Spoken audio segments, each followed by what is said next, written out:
In this episode, I'm going to share a sneak peek of the recent Invincible Solopreneurs workshop that I hosted. And I want to talk about what I consider to be the easiest business to start when you're an employee and considering starting your own business. This is what I did when I started way back in 1998 doing this and was able to support my family in about a month.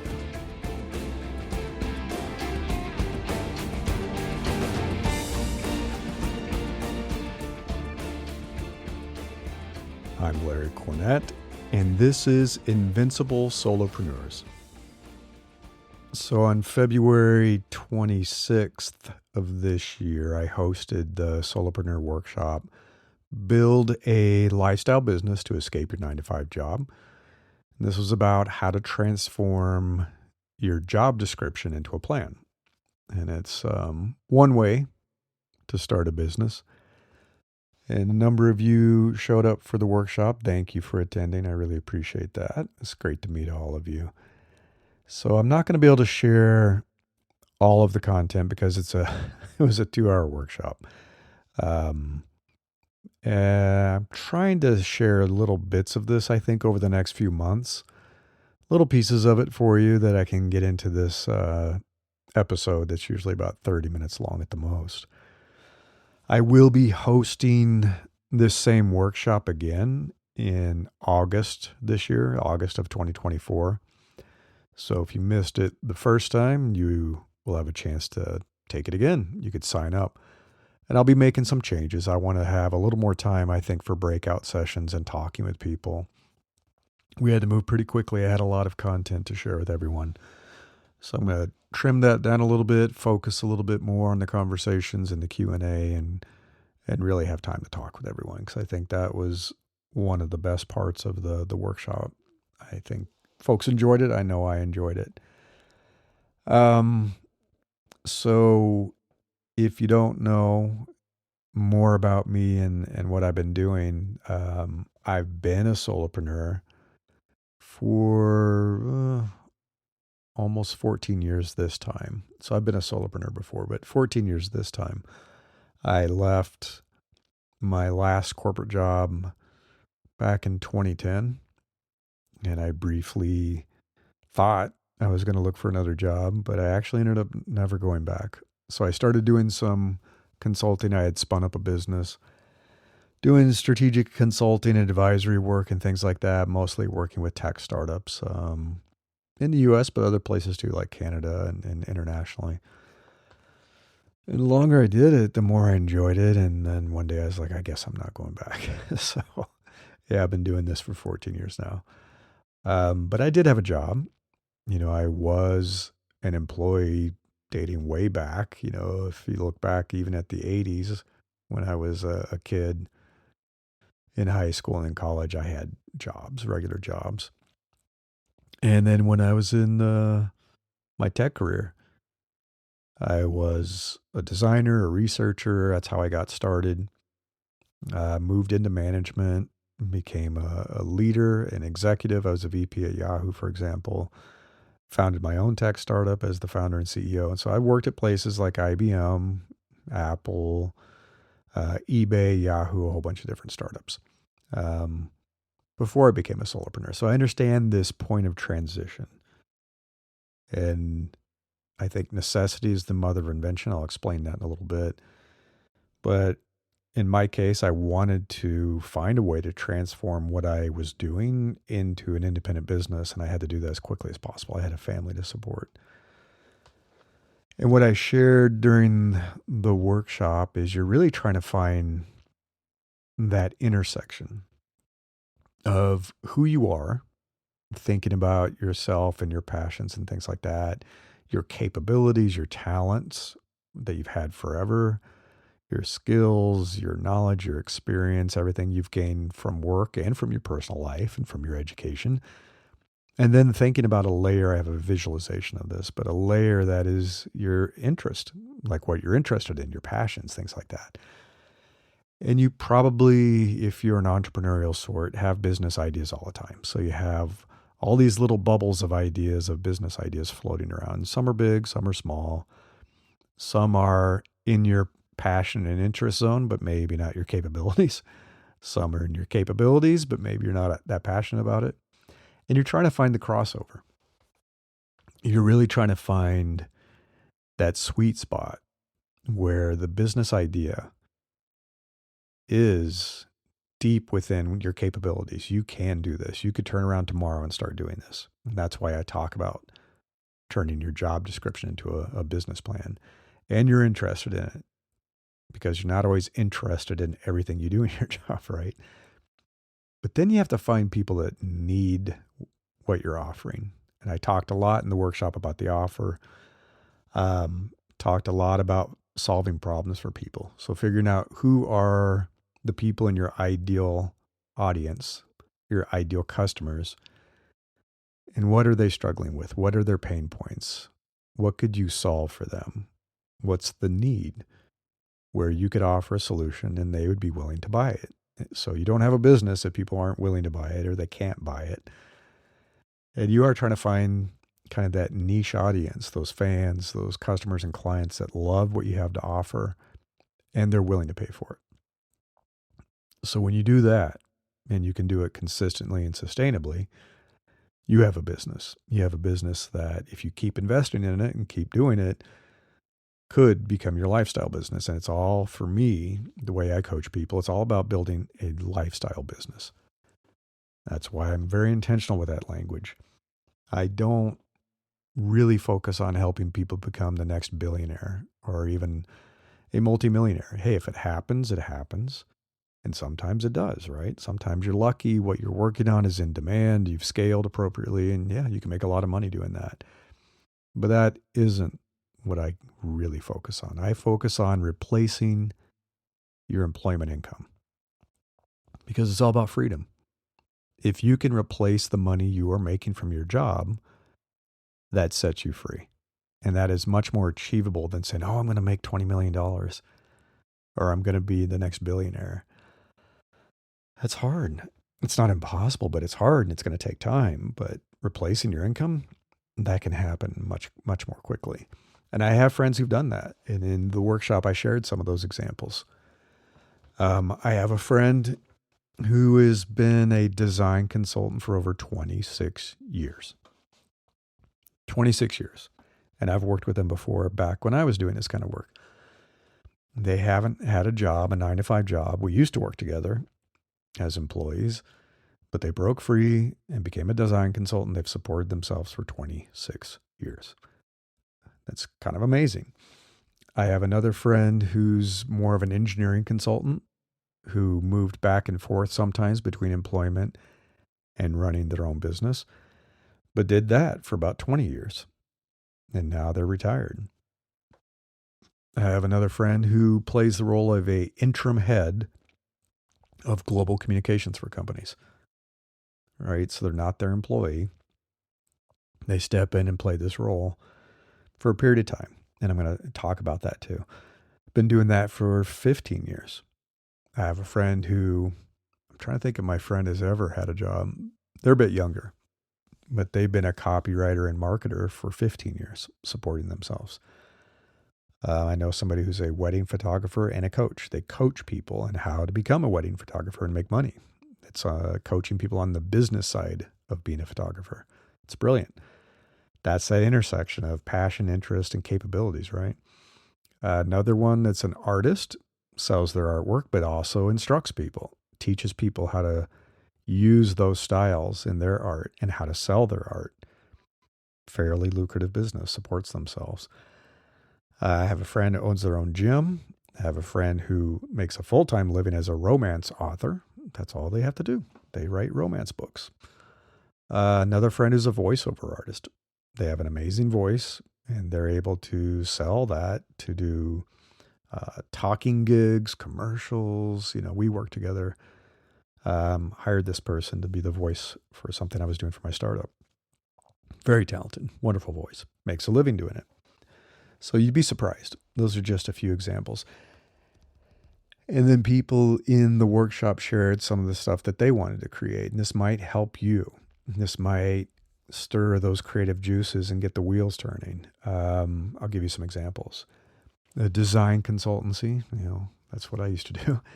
Ghostwriting for creators, interesting. Career coaching, but focused on college students. Tech training, that's very interesting. I have a friend who's opening a champagne bar. How cool is that? Business consulting, product consulting, product management consulting, and I've done some of that myself. Data analysis consulting. Data science is huge, and somebody who has a depth of knowledge in this could be very useful and very much in demand in the industry. Strategic consulting, building a platform for designers. That's interesting. Facilitation activities. I have a couple of friends who do stuff like this. They facilitate events. They help set everything up. Building a community for women over 40. This is an interesting one. Another person doing kind of events, live event consultant. So a lot of different ways to build a business. So in this episode, what I said I wanted to talk about is the easiest businesses to start. And I'm not the only person who thinks this. I've seen some other folks saying, hey, this is the easiest business to start, which kind of validates why I did it way back in 1998. So yeah, it was easy and it was obvious and it was much easier to spin up than anything else. Because doing something that's completely new to what your experience is and completely different from your skill set is always going to be way more challenging than leveraging your existing talents, knowledge, skills, and experience, right?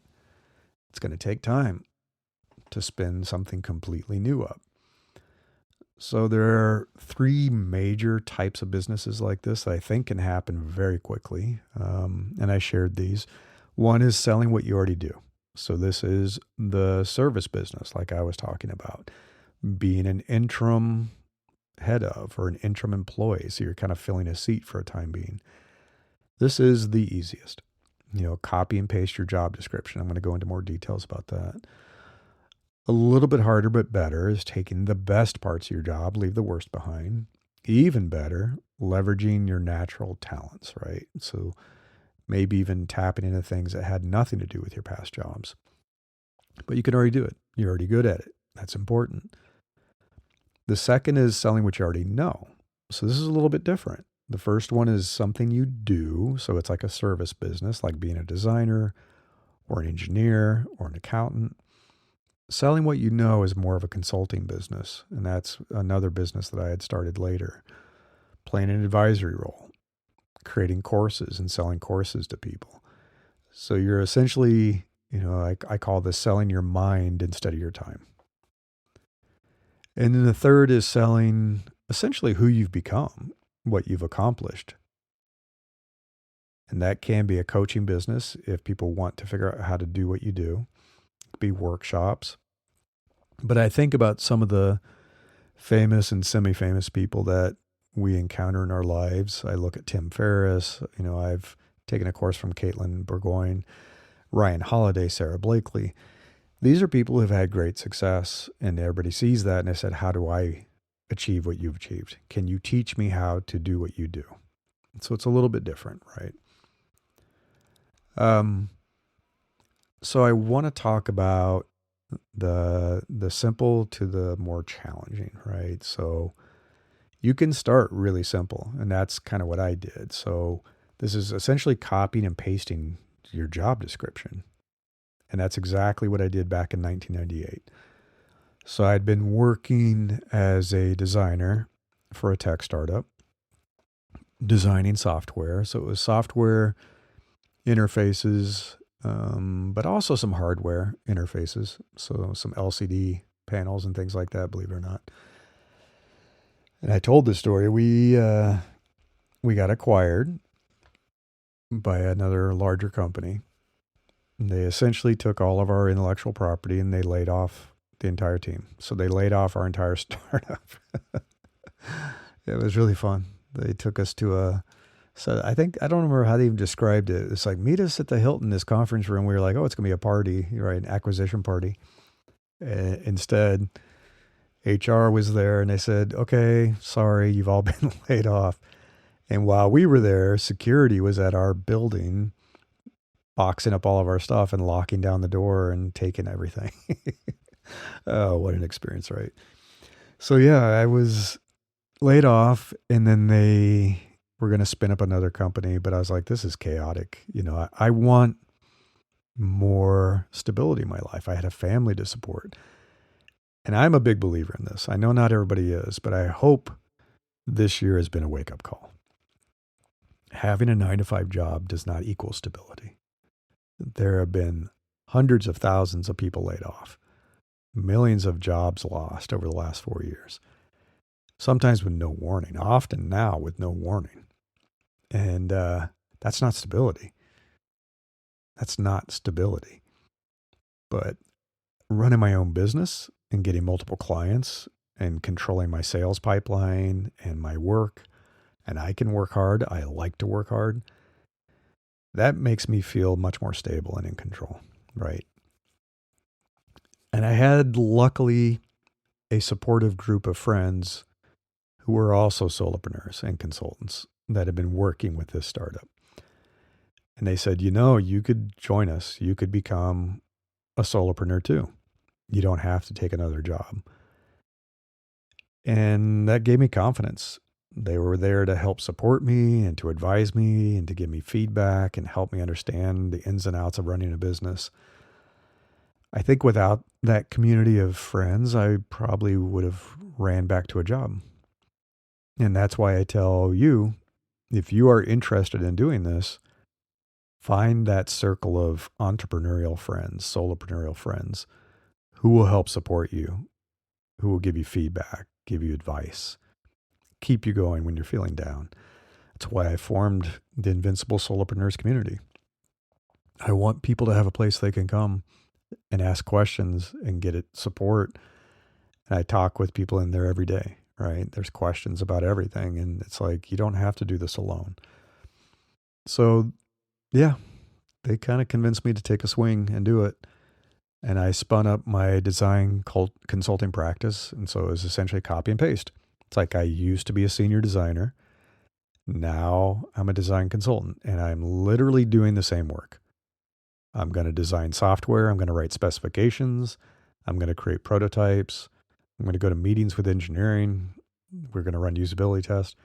It was literally the same work. But now I'm doing it for myself, right? I spun that up for $0. I already had my own laptop. I had a phone. I had a website. And I didn't have to spend any money. I spent $0. And I highly recommend that if you're going to do this, be very careful with how much money you put into it until you know it's working. I always say, don't spend money until you're making money. You may have to spend a little bit, like getting the domain, setting up a website. Go simple, go light. I talked about this in the workshop. I've also been in businesses that spent money on logos and patents and trademarks and hiring contractors and paying for expensive editing and spent hundreds, thousands of dollars and never made $1. What a waste of time and money. This business, I spent $0 on and I had a client in about a day.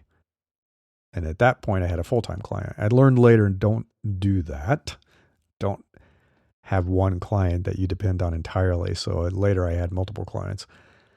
And I was supporting my family with this little design agency of one in about a month. So I copied and pasted my job description to create this business. And literally my services were the same as they were as when I was an employee.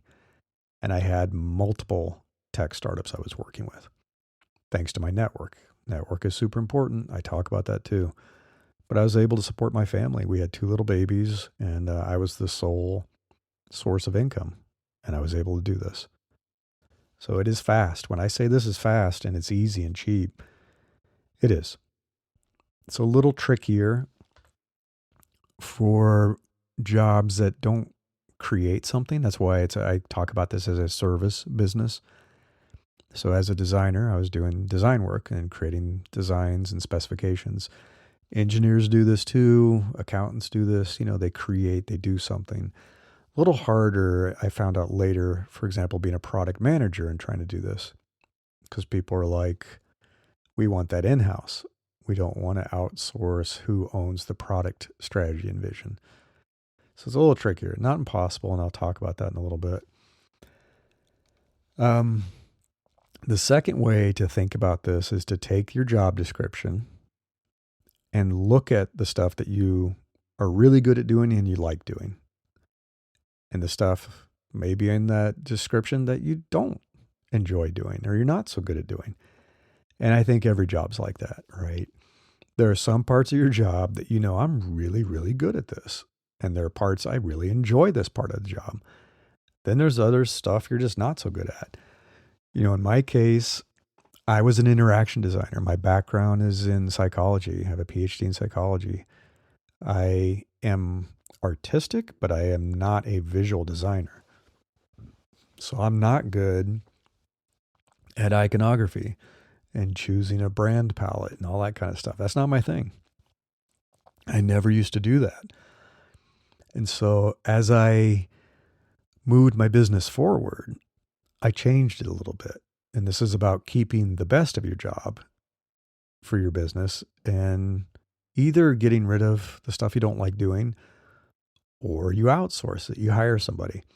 So I showed folks kind of a visualization. This is what I did. It's like I wanted to keep doing the strategy work. I like the design work. I really enjoy the prototyping. I really like prototyping, believe it or not. I love it.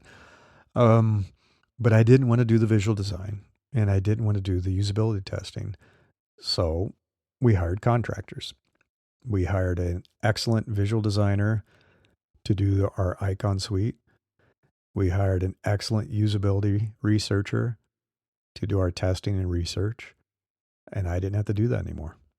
So you don't have to take everything lock, stock, and barrel when you create your new business. You can take the best of what you used to for your job and bring that into your business and figure out how to get the rest of it done. Either you partner, you hire somebody, you just don't do that anymore, right? So the next extension of this is what I mean by starting simple and then getting a little more complex, but better. And then even more so is looking at the best of all your past jobs. So not even your most recent job, your most recent job description, but looking at all the work you've done during your lifetime and extracting the things that you're really good at doing. And it may be a job you had 10 years ago, another job 5 years ago, one last year. All that stuff you're really good at doing, all the stuff you really enjoy doing, recombine that in a smart way and make that your new business, right? Make that your new business. And that's kind of what I did when I left corporate in 2010, is I looked at everything I had liked about my past jobs, thinking about Apple, thinking about my time at eBay, my leadership role at Yahoo, even my other businesses I'd had before, and pulling the best of those together and saying, what does this look like? And that's when I became essentially kind of a strategy consultant. So I was looking at product and design strategy. I often help people find ways to transform a technology capability into a product experience, kind of productizing technology. How could this be useful for a customer or client? How could you monetize this? I liked doing that. I liked looking for monetization opportunities. I was good at that at Yahoo. Enjoyed it. So that's what I did. I took the best of all these past jobs and I pulled it together and I said, okay, this is what I'm going to do. And I became a strategy consultant. I put a placeholder website up very quickly. I announced my departure and I had a client in a few days. And it was a tech startup. It was actually in a completely different country. Right. And so I was playing the role of essentially a consultant, but also, and this is where I'll come back to what I said I was going to come back to, being an interim head of product, essentially behaving like their chief product officer. So they needed somebody in that seat. They heard about me. They reached out and they said, okay, we would love to have you play this role for us. What's this going to look like? How can we structure this? So yeah, I was their strategy consultant, but also their interim head of product. So that is a fairly lucrative business. There are a lot of these things now. There's interim head of whatever, head of legal, head of design, head of product. There's also fractional roles you probably heard of. I think it started with fractional CFOs, so chief financial officers, because there's a big demand in companies to kind of pull together your quarterly reports and to do your annual stuff, but maybe you're not big enough to need a CFO every day. And so there are people who are fractional CFOs. They provide 10 hours of support to a company, 10 hours of support to another company, every week. And they get on a retainer to do this, which I highly recommend too. And as I said, I thought this was going to be temporary. I formed this business back in 2010. But then the more I did it, the more I enjoyed it. And I had pretty good deal flow. And that was because of my network. And I am always going to tell you, work your network. Let people know what you're doing, talk with people, meet with people every week, and keep that flow coming so that you always have business demand, that you always have somebody who wants to hire you. So the longer it went on, the less I wanted to go back to a job. And I just never did. I never went back to a 9-to-5 job. And then I would say the last job or business that I formed, which was the coaching business that I'm doing now. Career coaching, business coaching, a little bit of life coaching. I started this about 7.5 years ago. Really taps into kind of all of my life. So it's not even just my jobs, right? Because I do have a PhD in psychology, so I have a passion for psychology. I've always been somebody, even when I was very young, that was good at listening to people, hearing their problems, and finding a way forward, helping them think through a solution, coaching people. I was even doing it in high school, believe it or not.